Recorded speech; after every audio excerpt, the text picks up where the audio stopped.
हमें पता चल गया कि अभी देश के अंदर ईमानदारी और ये सब चीज़ जो है कहने की रह गई हैं, कुछ है नहीं देश में।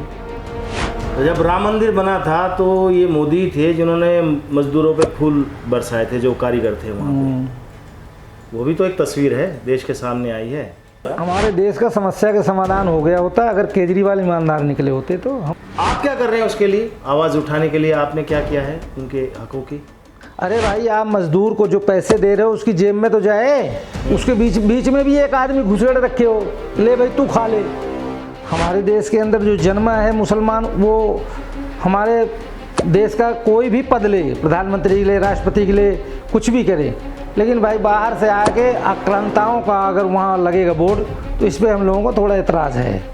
हमारे यहाँ दिल्ली के अंदर मजदूरों को लोहे की सरिया जहाँ बन रही है वहाँ पे 250-300 सेंटीग्रेड तापमान होता है, आदमी जल जाएगा। पाइप की पानी से बौछार लगाते रहते हैं उसके ऊपर, नहीं तो जल जाए 1 सेकंड के अंदर, भस्म हो जाएगा वहाँ जल के।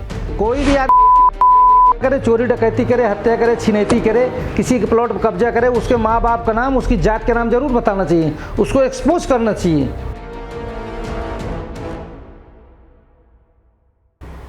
नमस्कार, बहुत बहुत स्वागत है आपका द पब्लिक मीडिया पर। मैं हूँ संजय कुमार। कुछ दिए ऐसे होते हैं जो खुद जलते हैं लेकिन दूसरों को प्रकाश देते हैं, उनके जीवन का अंधेरा दूर करते हैं और समाज के वंचित शोषित लोगों की मदद करते हैं। ऐसी एक शख्स जो हैं आज हमारे मेहमान हैं, संजय चौहान। इनसे हम जानने की आज कोशिश करते हैं कि वो किस तरह का काम समाज में कर रहे हैं, क्या क्या उन्होंने अभी तक किया है। तो चर्चा की शुरुआत करते हैं। संजय जी, बहुत बहुत स्वागत है आपका। धन्यवाद आपका। अच्छा, लोग पढ़ाई करने के बाद जैसे सोचते हैं अमूमन कि इंजीनियर बनेंगे, डॉक्टर बनेंगे, वकील बनेंगे, लेकिन आपने कुछ और चुना अपने जीवन का लक्ष्य। थोड़ा सा पहले अपने बारे में बताइए और ये बताइए कि आपने ये समाज सेवा का जो बीड़ा उठाया है, ये कब से शुरुआत हुई और कैसे इसकी शुरुआत हुई? देखिए, हम सन 88-89 में हम दिल्ली आए। दिल्ली आने के बाद हम दिल्ली कंज्यूमर में सर्विस कर रहे थे। और जब हम सर्विस कर रहे थे तो उस समय डिपार्टमेंट के जो अधिकारी थे वो SC/ST कर्मचारियों के ऊपर जुल्म ढा रहे थे। उनका न प्रमोशन कर रहे थे, न उनका जो है उनको ट्रांसफ़र करके परेशान कर रहे थे, न उनको कुछ मिल रहा था। तो SC/ST कर्मचारी जो हमारे पास आए कि भाई हमारे लोगों की हेल्प कीजिए आप लोग। तो हमारे एक और भी दोस्त थे, कर्मचारी थे, वो भी आके हमसे कहे, वो जाट थे, हम ठाकुर थे, वो जाट थे। तो हम लोगों ने कहा यार गलत हो रहा है इनके साथ, और वहाँ हम लोगों ने इनका अधिकारियों का जो है विरोध किया और कहा, और यूनियन के माध्यम से हम लोग जो है SC/ST के कर्मचारियों के हक की लड़ाई के हमने शुरू किया। लेकिन वहाँ अधिकारी जो थे IAS थे, IAS के रैंक के थे, IAS के बराबर के थे। वो लोग जो है जब नहीं माने और सभी कर्मचारियों को जो डिसमिस करके निकालने लगे, हमें भी निकाले, मुकदमा किए, किसी के ऊपर गमन का मुकदमा, किसी के ऊपर चोरी का मुकदमा, और बाहर कर दिए। तो वहाँ से जो है हम नौकरी छोड़कर फिर आगे समाज सेवा में। हमें पता चल गया कि अभी देश के अंदर ईमानदारी और ये सब चीज़ जो है कहने की रह गई हैं, कुछ है नहीं देश में। और आज तक जो है वो हो रहा है और आगे भी होगा। और जिस क्षेत्र में हम बैठे हैं इसी क्षेत्र में हम अपना शुरू किए समाज सेवा का काम। कितना समय आपको हो गया समाज सेवा करते हुए? 89 से लेकर अब तक आप कर रहे हैं मतलब? हाँ, सन 90 से लेकर कर ही रहा हूँ आज तक कर रहे हैं। तो कैसे कैसे केसेस आपके पास आते हैं जिनको आप सोल्व करते हैं? देखो जी, हमारे पास तो ऐसे ऐसे केस आते हैं जो कोर्ट कचहरी सब जो है सबसे हार जाते हैं, तब हमारे पास लोग आ रहे हैं। जैसे किसी के प्लॉट पे कोई कब्जा कर लिया, किसी के मकान पे कोई कब्जा कर लिया, किसी के फ्लैट पे कोई कब्जा कर लिया, और किसी का जो है मान लीजिए कि गरीब आदमी है उसको जो है फंसा रखे हैं किसी तरह से, कुछ पैसे दे दिए, ब्याज जोड़ दिए उसको कई गुना और उसको फंसा लिए, फिर उसका प्लाट कब्जा कर रहे हैं। तो हम तो इन लोगों को, जो बेईमान लोग हैं, इन लोगों से अकेले, बहुत लोगों को लेके भी लड़ा हूँ, अकेले भी लड़ा हूँ, क्योंकि आदमी, बहुत सारे लोग पुलिस से डरते हैं कि भाई पुलिस में जाएंगे हमें ही फंसा देंगे। पुलिस ने हमें जेल भी भेजा है, ऐसा नहीं है। हाँ, मेरा अगला सवाल आपसे यही था कि जब आप एक सिस्टम से लड़ रहे हैं लोगों की उसके लिए, तो ये ज़रूर आपके सामने दिक्कत आई होगी। सिस्टम से जो लड़ता है यहाँ पे तो ये सब झेलना पड़ता है, पुलिस वगैरह का झेलना पड़ता है। बताइए किस केस में आपको हमने SC/ST यूनियन का साथ दिया तो 1998 में हमें जेल भेजा पुलिस ने, तिहाड़। अच्छा, पहले केस में हाँ, उसके बाद फिर वो केस हम जीत गए। फिर 2005 में भेजा हमें, 7 साल बाद। उसमें क्या नाम है, झड़ौदा में जो है वो यूनियन, जो उनकी कर्मचारियों की यूनियन के पक्ष में हम बोले, पुलिस जो है चली गई फैक्ट्री मालिक के साथ, उनका पक्ष ले रही थी। झगड़ा हुआ और बातचीत हुई, बातचीत के बाद झगड़ा हो गया, क्योंकि उन्होंने कर्मचारियों को मारा तो हम विरोध कर रहे थे, आपत्ति दर्ज करा रहे थे।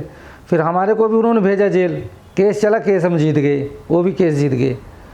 तो वो भी हम जेल में, का मतलब ये है कि आप पे वो आरोप सिद्ध नहीं हो पाए, जो लगा? नहीं, सिद्ध नहीं हो पाया। उन्होंने जो कहा था, मतलब कि भाई इन्होंने ये गलत किया, ऐसा किया, कोर्ट ने नहीं माना उनकी बात को।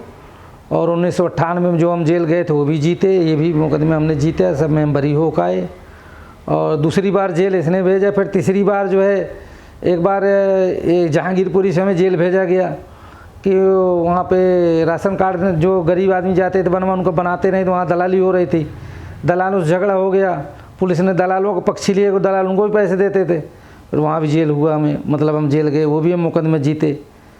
तो शालीमार बाग में केस हुआ तो उसमें हमें जेल भेजा, उसमें मुकदमा हुआ, उसमें भी हमारे ऊपर मुकदमा हुआ। उसमें भी जो है वो समाज सेवा था, उसमें धरना प्रदर्शन था। तो ऐसा है, तो जेल भेजते रहे। मतलब आपका अंदर बाहर आना जाना लगा रहता है। 4 बार हम जेल जा चुके हैं। और ये गारंटी के साथ कह रहा हूँ, आज जो नेतागिरी कर रहे हैं ना, चाहे वो दिल्ली में कोई हो, चाहे इंडिया में किसी कोने को हो, आज अगर पुलिस की चमचागिरी छोड़ के और सच्चाई की लड़ाई कोई लड़ेगा, उसको जेल जाना पड़ेगा। उसको जेल 1 हफ्ते के अंदर पुलिस दिखा देगी। यहाँ हमारे यहाँ का सिस्टम सारा पुलिस पे निर्भर है। जिस दिन पुलिस ईमानदार हो जाएगी, उस दिन पूरा हिंदुस्तान ईमानदार हो जाएगा। पुलिस हमारे यहाँ की जो है, कहना नहीं चाहिए, एकदम उल्टा काम करती है। हाँ, और कोर्ट भी उल्टा काम तो आप भी करने चले गए थे पुलिस के हिसाब से। हमने सुना है कि आपने जो दिल्ली में जो रोड है बड़ा आया था, वो पीछे हुमायूं रोड, अकबर रोड और इस तरह के जो रोडों के नाम लिखे हुए थे, तो क्या करने चले गए थे? नहीं, वो किस्सा हुमायूं अकबर रोड का तो हमारा ये कहना है कि भाई हमारे देश में 140 करोड़ पब्लिक है, जिसमें 20-30 करोड़ मुसलमान भी हैं। 20-30 करोड़ मुसलमानों में बहुत सारे डॉक्टर हैं, इंजीनियर हैं, प्रोफेसर हैं, और जो है कहते हैं कि बिजनेसमैन हैं, और मौलवी हैं, और अच्छे लोग हैं। एकदम एक ऐसे अच्छे लोग हैं कि जिनको हम चाहते हैं कि हाँ, हमारे देश के प्रधानमंत्री बने, राष्ट्रपति बने, प्रधानमंत्री बने। ऐसे लोगों के नाम का बोर्ड क्यों न लगाया जाए? हाँ, जो प्रोफेसर हैं, डॉक्टर, इंजीनियर हैं, ऐसे लोगों का नाम लगाओ। वो भी तो मुसलमान हैं, उनको हक नहीं है क्या अपने नाम के बोर्ड लगवाने के? मतलब बाबर ही लगाएगा अपना बोर्ड, हुमायूं ही लगाएगा? जो आतिताई लोग थे उनका बोर्ड न लगा के जो। तो वो किस्सा था क्या? मतलब कैसे आपके दिमाग में आया, कब ये आप चले गए? क्या भारतीय बौद्ध संघ वालों ने वो बीड़ा उठाया था कि इसको बदलेंगे, उन्होंने हमें बुलवाया था, हम चले गए थे। फिर हमारे ऊपर मुकदमा लगा हुआ है तुगलक रोड थाने से। हाँ, DP एक्ट में मुकदमा है, उसका भी हम जमानत करा के आए हैं। अभी 1 महीने भी नहीं हुआ होगा। तो हम तो जो है ये कह रहे हैं कि ठीक है, हमारे देश का ही मुसलमान आगे जाए। हमारे देश के अंदर जो जन्मा है मुसलमान, वो हमारे देश का कोई भी पद ले, प्रधानमंत्री के लिए, राष्ट्रपति के लिए, कुछ भी करे। लेकिन भाई बाहर से आके आक्रांताओं का अगर वहाँ लगेगा बोर्ड, तो इस पर हम लोगों को थोड़ा एतराज़ है। थोड़ा नहीं, बहुत ऐतराज़ है कि उसको नहीं लगाने देंगे। अच्छा, इससे मुझे अभी याद आया, अभी यूपी में गाजी, जो सालार गाजी के नाम का एक मेला लगता है हर साल, तो योगी सरकार ने उसको मना कर दिया कि भैया वो आक्रांता था, उस तरह से मेला अब नहीं लगता। उसके बाद मामला कोर्ट में भी गया, कोर्ट ने खुद कहा है कि भाई इस तरह के मेले जो हैं वो लगने चाहिए और ये अच्छी परंपराओं के प्रतीक हैं और इससे भाईचारा बढ़ता है। तो आप इस तरह के जब फैसले आते हैं कोर्ट से, क्योंकि आपने आक्रांताओं की बात की, तो इसको आप कैसे देखते हैं? देखो, ज़रूरी नहीं है कि हर सरकार जो काम करे वही अच्छा कहा जाए, हर कोर्ट का डिसीजन आए वो भी अच्छा ही कहा जाए, या मैं भी कोई काम कर रहा हूँ मेरे काम को भी लोग सराहना करें, ऐसा नहीं है। सरकार भी कभी कभी डिसीजन गलत ले लेती है। मेला वोला जो लगता है ये तो सरकार ने क्यों किया सरकार जाने, कोर्ट का जो काम है कोर्ट कर रही है। हम तो इतने डीपली जाते नहीं हैं, हम तो एक ही चीज़ जानते हैं कि भाई जहाँ रहते हैं, हम दिल्ली में रहते हैं, दिल्ली तक की बात जानते हैं। हमारे यहाँ सबसे ज़्यादा पीड़ित जो है आज के टाइम पे मुस्लिम, हिंदू, सिख, ईसाई सबकी बात कर रहा हूँ मैं, सबसे ज़्यादा जो पीड़ित है वो पीड़ित है महिला, मज़दूर। अभी मैं क्या क्या बताऊँ, हमारे यहाँ दिल्ली के अंदर मज़दूरों को लोहे की सरिया जहाँ बन रही है वहाँ पे 250-300 सेंटीग्रेड तापमान होता है, आदमी जल जाएगा। पाइप की पानी से बौछार लगाते रहते हैं उसके ऊपर, नहीं तो जल जाए 1 सेकंड के अंदर, भस्म हो जाएगा वहाँ जल के। ऐसे ऐसे जगह काम कर रहे हैं 500 रुपये दिहाड़ी पे, और 18 घंटे 20-20 घंटे 16 घंटे काम लिया जा रहा है सिक्योरिटी गार्डों से, हाँ, 8 घंटे की जगह, और उसका सारा पैसा कॉन्ट्रैक्टर खा जा रहा है। क्या हमारे प्रधानमंत्री सो रहे हैं? सिर्फ मोर को दाना चुनाएंगे, खरगोश को दाना खिलाएंगे। इस चीज़ पे हमारा सरकार से बहुत बड़ा विरोध है, बहुत बड़ा विरोध है। हाँ, कि जो काम करने वाले आदमी हैं, जो ज़मीन पे काम कर रहे हैं कॉन्ट्रैक्ट पे, उनको जो है कॉन्ट्रैक्टर खा जा रहा है। 12 घंटे की काम करा के 8 घंटे की मजदूरी जो है उनको मिलनी चाहिए। 12 घंटे का काम करा के 8 घंटे की मजदूरी दे रहा है, और पूरे मिनिस्ट्री में प्राइम मिनिस्टर के ऑफिस से लेके और जो है पुलिस कमिश्नर के ऑफिस तक हर जगह कॉन्ट्रैक्ट लेबर बैठ गया है। भाई ये क्या हो रहा है? क्यों ऐसा कर रहे हो आप लोग? कोई पूछने वाला नहीं है। क्योंकि आपने देखिए संजय जी, आपने जिक्र किया मोदी जी का, और जिनकी आप बात कर रहे हैं मजदूर तबके की आप बात कर रहे हैं।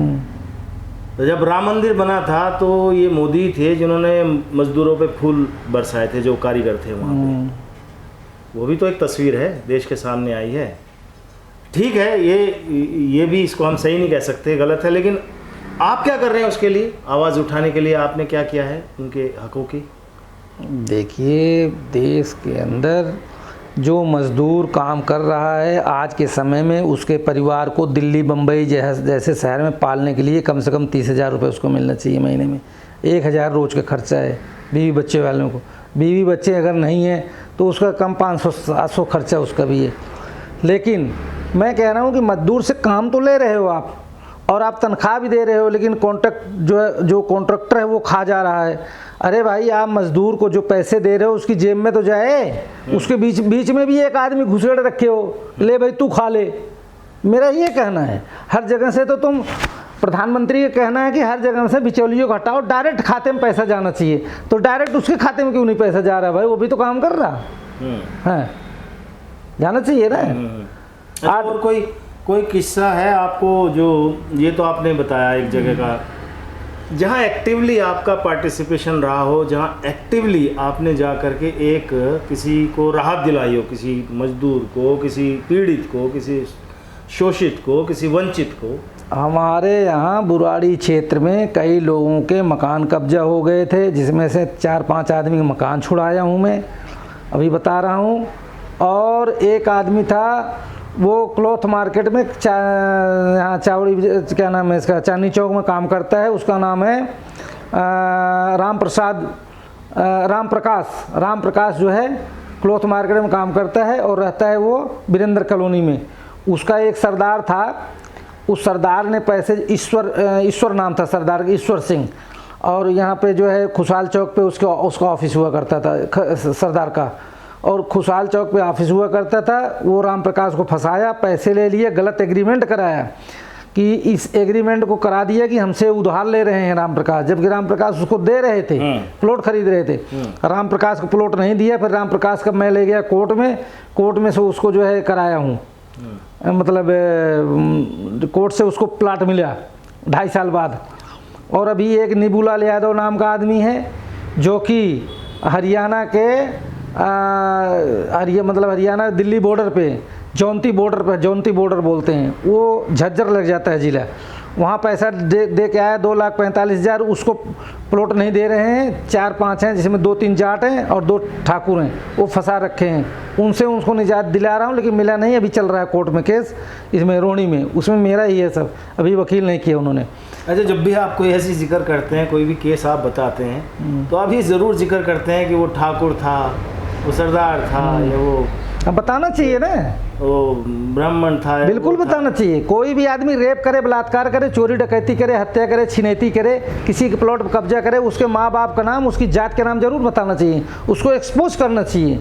ये ना कहें मानते हैं आप हैं, उससे उसका क्या मतलब है? बहुत बड़ा मतलब होता है। ये चीज़ दबी रह जाती है, तभी तो नहीं पता चल पाता कि ये आदमी कौन कहाँ का रहने वाला, कौन नहीं रहता। जाट अगर जाट नहीं, उससे तो पूरी की पूरी जो बिरादरी है, हाँ। वो फिर जब आप बोल रहे हैं हाँ। कैमरा के सामने, हाँ। इतने सारे दर्शक सुन रहे होंगे, हाँ। ये बहुत दूर तक जहाँ जहाँ भी ये वीडियो देखी जाएगी, हाँ। तो ऐसा नहीं लगता आपको कि आप एक पर्टिकुलर, आप तो बिरादरी को ही कटघरे में जो है खड़ा, हम बिरादरी को नहीं कर रहे हैं, हम कह रहे 2 ठाकुर थे, 2 जाट थे, आज भी वो लोग वहीं बैठे हुए हैं। तो बिरादरी तो हुई भाई, 2 आदमी थे, उन्होंने ऐसा ऐसा किया, बात आती है समझ में। हाँ। लेकिन आप कह रहे हैं कि नहीं, वो फला बिरादरी का था, फला कम्युनिटी का था, हाँ। उसकी ज़रूरत भी नहीं है, मैं ऐसा समझता हूँ। आप कह रहे हैं ज़रूरी है। खैर, मेरा एक सवाल आपसे ये था, अभी तो आप कह रहे हैं आप यहीं तक सीमित हैं, दिल्ली तक, आप तो हरियाणा तक पहुंच गए, सुना एक बार बिहार भी पहुंच गए थे, बिहार का भी कोई केस आप पहुंच गए थे सॉल्व करने के लिए? हम जाते रहते हैं, बाहर भी जाते रहते हैं। तो वो क्या केस था, वो थोड़ा सा बताइए।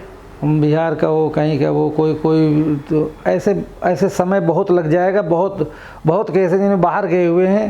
अच्छा। और जो है मैं बता दिया आपको कि सारी फसाद की जड़ हिंदुस्तान का आज के टाइम पे, सारे फसाद का जड़ जो है 80% पुलिस और कोर्ट हैं। कोर्ट को पता है चोर है, उसको जमानत क्यों दे रहे हो भाई आप? उसके घर हम तो किसी ना किसी प्रोविजन के तहत ही दे रहे होंगे ना। हाँ, तो दे रहे हो तो फिर चोरी करेगा। सबूत नहीं मिले होंगे तो तभी। हमारे घर में 2 बार चोरी हो गई। हाँ, यहीं पे आज तक एक सामान नहीं मिला। तो आपकी तो इस तरह से पुलिस से भिड़ंत होती रहती होगी? बिल्कुल होती है। और पुलिस से ही आपको वास्ता भी पड़ता होगा जब ये केसेस के उसमें आप जाते होंगे? हाँ, उनसे ही काम भी आपको कराना, भिड़ंत भी उन्हीं से होनी है। हाँ, तो दिक्कत होती होगी फिर तो? हाँ, दिक्कत होती है। कैसे निपटते हैं फिर इससे? निपटते क्या, इनके अधिकारियों के पास जाते हैं, नेताओं के पास जाते हैं, बात करते हैं, कोर्ट चले जाते हैं। और कोई इस तरह की बात होती है तो कोर्ट भी जाते हैं, कोर्ट में जाके उनके खिलाफ लिखते हैं। मैं तो डायरेक्ट ऐसे ही लिख देता हूँ जज को कि ये आदमी परेशान कर रहा है। जज बुलाते हैं और इसका फैसला भी होता है कि भाई होती है ना सुनवाई। हाँ, सुनवाई होती है अल्टीमेटली सुनवाई। हाँ, सुनवाई तो होती है। लेकिन हम कह रहे हैं कि जो चोर हैं, डकैत हैं, जो गलत काम कर रहे हैं, एक बार कर दिया आपने जमानत दे दी, दोबारा फिर कर रहे हैं जमानत दे दी, तिबारा फिर कर रहे हैं जमानत दे दी, तो करें भरी हुई है जेल। हम लोग चाह रहे हैं कि सभ्य आदमी समाज में जो पढ़ा लिखा आदमी है, नहीं पढ़ा है, अनपढ़ है, अपना काम कर रहा है, बिजनेस कर रहा है, नौकरी कर रहा है, रिक्शा चला रहा, जो भी, भाई समाज के अंदर इनको जीने का हक है, इनको जीने दो। ये नहीं कि एक आदमी जो है उनके ऊपर हावी हो जा रहा है, कोई आया चक्कू लहरा रहा है, कोई चक्कू घुसेड़ के चला जा रहा है, कोई जेब काट के चला जा रहा है, कोई किसी गाड़ी लेके भाग जा रहा है, कोई किसी प्लाट कब्जा कर रहा है, कोई किसी को जो है मार के चला जा रहा है, कोई किसी के ऊपर कुछ कर। ये सब चीज़ें बंद होगी तभी लोग तो चैन से रह सकते हैं। ये सब चीज़ कैसे बंद होगी?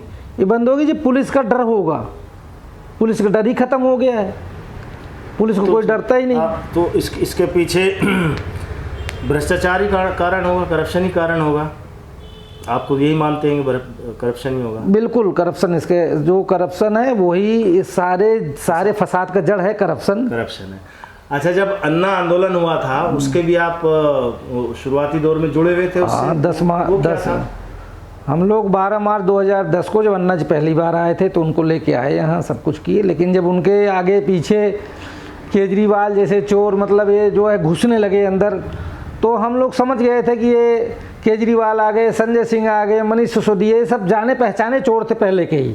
आप उनको पहले से जानते थे? हाँ, सब जाने पहचाने चोर हैं। अच्छा। जब ये लोग घुस आए ना तो हम लोग निकल आए, हम समझ गए कि यहाँ अब कुछ नहीं होने वाला है, मतलब दलदल में जाने का। हाँ, सब दलदल में जा रहे हैं। ये तो आंदोलन शुरू नहीं हुआ उसके पहले हम लोगों ने भाग दिया था कि बाद में क्या कि इन लोगों ने कहा नहीं ईमानदारी करेंगे, हम ईमानदारी से रहेंगे, हम ये करेंगे, हम वो करेंगे, कर लिए ईमानदारी, चल गई इनकी। जिस तरह के आप काम करते हैं संजय जी, किसी का प्लाट कब्जा हो गया वो छुड़ाना, इसमें तो आदमी को कुछ मैन पावर भी चाहिए होती होगी, कुछ लोग भी आपके साथ जुड़े होने चाहिए। भाई अकेले तो आप कहीं थाने में जा कर के आप खड़े हो गए, लड़ाई करने लगे तो उसमें दिक्कत होती होगी, तो कहीं सहयोग मिलता है लोगों से? गुंडे हमारे अभी 80 गज के प्लाट पे ही जगतपुर के गुजर थे, गुंडे टाइप के लोग जो है झगड़ा किए यहाँ आके थाने में, और प्लाट भी चला गया, पुलिस ने उन्हीं के साथ दे दिया, हम चले गए जेल, हमें जेल भेज दिए, इन लोगों को यहाँ कर दिया, प्लॉट कब्जा करो तुम लोग, हुआ है। अच्छा, पुलिस ने खुद ही मतलब कब्जा करवा दिया? हाँ। और जो छुड़ाने वाला था कब्जा, जो आया छुड़ाने के लिए, उसको जेल कर दिया? हाँ, हम चले गए जेल। तो वही तो मैं कह रहा हूँ कि फिर लड़े केस जीत गए, बाद में लड़े केस जीत गए। लोग नहीं थे साथ? जगतपुर के थे 2-3 लड़के थे। हमने तो ये देखा अधिकतर थानों में जहाँ अकेला होता है कोई इंसान, तो उसको कहीं ना कहीं दबाने की कोशिश की जाती है, लेकिन 50-100 आदमी अगर खड़ा हो पीछे तो थोड़ा सा फिर प्रशासन बचता है, ऐसा है क्या? देखो, प्रशासन डरता है भीड़ से, भीड़ रहेगी तो आपको न्याय मिल जाएगा। और भीड़ जो है आज के समय में इकट्ठा नहीं हो पाती, इसलिए कि भीड़ के अंदर जो है छोटे छोटे नेता होते हैं, उनका ईगो जो है प्रॉब्लम होता है उनको। वो सोचते हैं कहीं ऐसा ना हो कि ये नेता बन जाए तो भीड़ को हटा ले जाएंगे, वहाँ नहीं आएंगे। और वो खुद बोलना चाहते हैं, खुद नेतागिरी कर, लेकिन जब देखेंगे मार पड़ेगी, मुकदमा चलेगा, ये सब हो जाए तो भाग जाते हैं। ऐसे लोग समाज बहुत हैं, इन्हीं की वजह से जो है ज़्यादातर कोई काम कर नहीं पाता, सही आदमी पीछे हट जाता है। वो ये भी एक रोड़ा है, ये भी एक रोड़ा है नेतागिरी में। मतलब नेता उसमें तो आपने भी किस्मत आजमाई। हाँ, इलेक्शन लड़ा था, लेकिन मैंने प्रचार बहुत ज़्यादा प्रचार भी नहीं किया था ना। हमने ये भी कह दिया मुझे नशेड़ी भंगे वोट न दें कोई। 183 वोट मिले तो मैंने बोल दिया, तो मेरे को गलत आदमी को वोट नहीं चाहिए, खुल्ला बोल दिया था। मैं पर्चा छपवा के भेजा था, पर्चा भी भेज दिया था। कहीं ऐसा भी तो है ना, देखिए आप आजकल इलेक्शन जो है वो एक आम आदमी से पूछे जाके, कहते हैं ये विशुद्ध बिजनेस है, व्यापार है, नेताओं की जनता की भलाई से काम करने से कोई लेना देना नहीं है। वो एक इन्वेस्ट करते हैं, भाई जिसके पास पैसा ज़्यादा होता है वो ज़्यादा प्रचार कर लेता है, ज़्यादा जनता से कनेक्ट कर लेता है, ज़्यादा प्रोग्राम्स कर लेता है, ज़्यादा मीडिया से टच में रहता है ना, तो उसको लोग ज़्यादा प्रेफर करते हैं। और इसके अलावा फिर पार्टी की भी एक विचारधारा है। तो जब चुनाव में इतना ज़्यादा खर्चा होगा और उसके बाद जीतेगा कोई, तो जो इसने इन्वेस्ट किया है उसको कवर करेगा पहले। वो तो कवर करेगा ही कवर करेगा, अगर कर्जा काट के आया तो उसको कवर करेगा।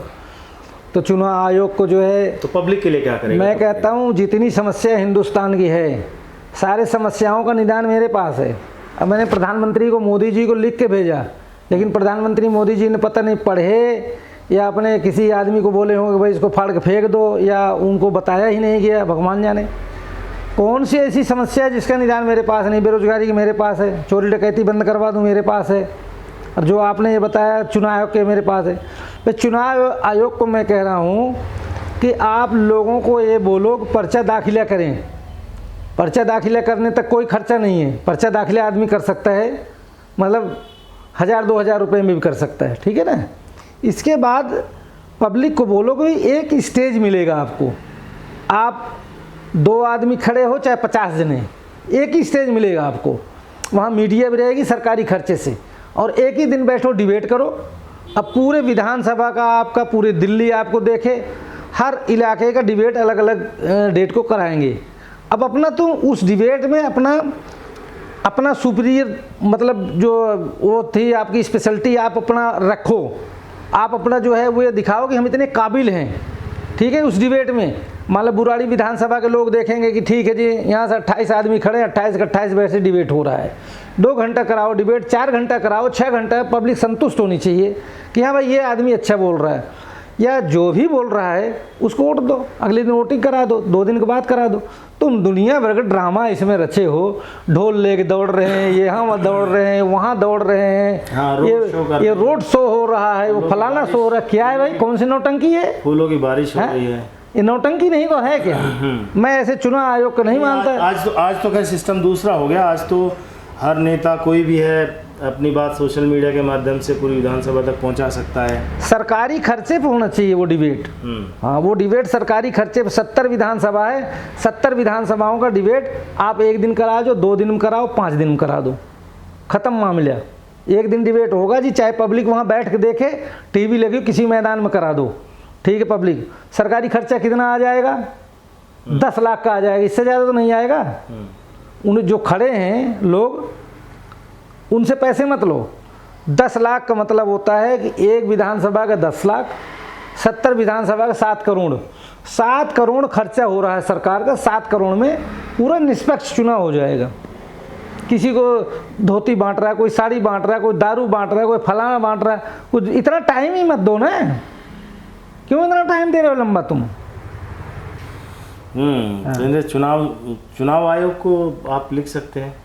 और रही बात घर घर जाने की, वोट मांगने की, अगर ऐसी बात है तो 2 महीने पहले कह दो कि ठीक है जी 2 महीने, अब चुनाव जो है आने वाले हैं, 2 महीने रह गए, 2 महीने से आप लोग जाओ घर घर करो अपना प्रचार जितना करना हो, लेकिन इस तारीख से इस तारीख तक सिर्फ चुनाव, 1 हफ्ते के अंदर यहाँ इलेक्शन हो जाएगा, बात खत्म कर दो।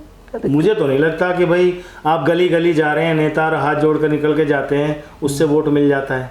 मुझे तो नहीं लगता ऐसा किसी ने भी एक वोट दिया कि नेता इधर का आया मेरे साथ। वो तो सभी जोड़ के जाते हैं, कितने तो सभी जोड़ करके जाते हैं। कितने नेता ऐसे हैं, कितने नेता ऐसे लोकसभा के चुनाव अपने क्षेत्र में जाते ही नहीं कहीं, हाँ, तो वोट नहीं मिलता। वोट मिलता है। फिर पब्लिक को जो वोट देना है वो अपने विचार के अनुसार अपने आदमी को देगी जिसको चाहेगी। लेकिन ये जो दारू पिलाने वाली प्रथा निकली है, जो ये सब चीज़ें निकली हुई है, गंदगी जितनी भी निकली हुई हैं, ये तो चुनाव आयोग टाइम दे रहा है, उनको कह रहा है कि तुम जाओ ये करो, ठीक है ना, गंदगी फैलाओ। नहीं, अगर चुनाव आयोग चाहे तो हो जाए, ठीक है, तुम्हारा इलेक्शन हो, 1 तारीख को इलेक्शन करेंगे हम, और यहाँ डिबेट होगा, यहाँ ना कोई दिखाई नहीं दे, ठीक है ना, यही डिबेट में सारी पब्लिक भी आए जिसको देना है वोट, वही डिबेट देखे, या अपने घर से भी देख सकती है, ब्रॉडकास्ट हो जाए, बात खत्म। ऐसा अमेरिका में होता है, ऐसा अमेरिका में हो रहा है। आपको देखिए चौहान साहब, आपको 89 से आप बता रहे हैं समाज के लिए आप काम कर रहे हैं, और ये 2025 का आप समझिए बीच, आप मिड 36 साल हो गए है ना, तो ये 36 साल हो गए आपको। 36 साल में कोई लक्ष्य लेके चले होंगे, ऐसे से करेंगे। कितना लगता है, कितना नज़दीक पहुँचे, कितना दूर है? हमारा लक्ष्य जो था हम उस पर कामयाब नहीं हुए, ठीक है ना, बहुत पीछे हैं और पीछे ही रहेंगे। नहीं, ऐसा क्यों सोच रहे हैं? 36 साल आपको हो गया, अभी भी कह रहे हैं पीछे रहेंगे, कहीं कमी होगी? कमी है कि पब्लिक सरकार हमें जेल में भेज देती है ना भाई। हाँ, हमारी बात सुनती नहीं पुलिस हमारी बात नहीं सुनती, उठा के जेल में डाल के मुकदमा कर देगी, वही मुकदमा लड़ना शुरू कर देता हूँ मैं। फिर कहेगी हाँ आना मत, एक मत करना, वो मत करना, यहाँ मत जाना, वहाँ मत जाना। तो पब्लिक जो है अगर हमारे साथ होती तो हम कुछ बदलाव की बात करते कि भाई ऐसे नहीं, ऐसे होना। सरकार सुनती नहीं है बात। गुंडागर्दी जो है यूपी में कुछ कम हुआ है, ठीक है ना, ठीक है, वहाँ के लोग कह रहे हैं कि भाई, कुछ लोग कह रहे हैं नहीं हमारे खिलाफ सरकार जा रही है फलाना। गुंडागर्दी दिल्ली के अंदर कितना नशा बिक रहा है, कितनी चीज़ें बिक रही हैं, किसको नहीं पता है? चाकू छुरी मारने वाले यहाँ 5000 में मिल जाते हैं, 2000 में, चाहे जिसको मरवा दो। जहाँ ये सब जितनी पूरी है इसमें सब भरे पड़े हैं भाई। हाँ, कोई निकल सकता है। पहले तो तनख्वाह लेके लोग आते थे 1 से 7 तारीख के बीच में छीन लेते थे। आजकल थोड़ी वहाँ मजलिस पार्क वोरक का वो बन गया है तो थोड़ा बच जाता है, क्योंकि हम भी गए हुए हैं, हम बचाए हैं लोगों को रात को। और वहाँ से जो है एक बार झड़ौदा में हमें चक्कू, एक बार यहाँ जहांगीरपुरी मजलिस पार्क में हमें चक्कू लगने से बच गया, एक बार झड़ौदा में चक्कू लगने से बच गया। हमारे देश का समस्या का समाधान हो गया होता अगर केजरीवाल ईमानदार निकले होते। तो हम लोगों ने बहुत आशा किए थे केजरीवाल इसको कर देंगे, और केजरीवाल से जो उम्मीद थी जब वो ख़त्म हो गई तो हम समझ गए दुनिया में अब उम्मीद किसी से नहीं की जा सकती, क्योंकि हम एक ये तो आप ही की नहीं, ये तो बहुत बहुत लोगों की भावना है, क्योंकि बड़ी मुश्किल से किसी पे विश्वास होता 10 है साल आज की उसमें, और फिर जब वो विश्वास टूटता है तो दर्द तो होता ही है, और फिर दूसरा कोई करना चाहता है तो फिर जल्दी से विश्वास होता भी नहीं। खैर, आपने समय दिया, बहुत बहुत धन्यवाद आपका। धन्यवाद आपका। तो ये थे हमारे साथ संजय चौहान, और समाजसेवी हैं, अपने स्तर पे जैसे भी समाज की सेवा इनसे हो रही है, कर रहे हैं, समाज में बदलाव लाने के लिए। देखिए, इन्होंने अपना पूरा करीब करीब जीवन दे ही दिया है। हमारी चर्चा कैसी लगी आप ज़रूर हमें बताइए, और अगर कोई प्रॉब्लम हो तो नंबर उन्होंने दिया, आप ज़रूर। हाँ, इंडिया में किसी कोने पे भी कहीं से भी आप हों। फिर बहुत जल्द मिलते हैं, तब तक के लिए आज्ञा दीजिए। जय हिंद, नमस्कार।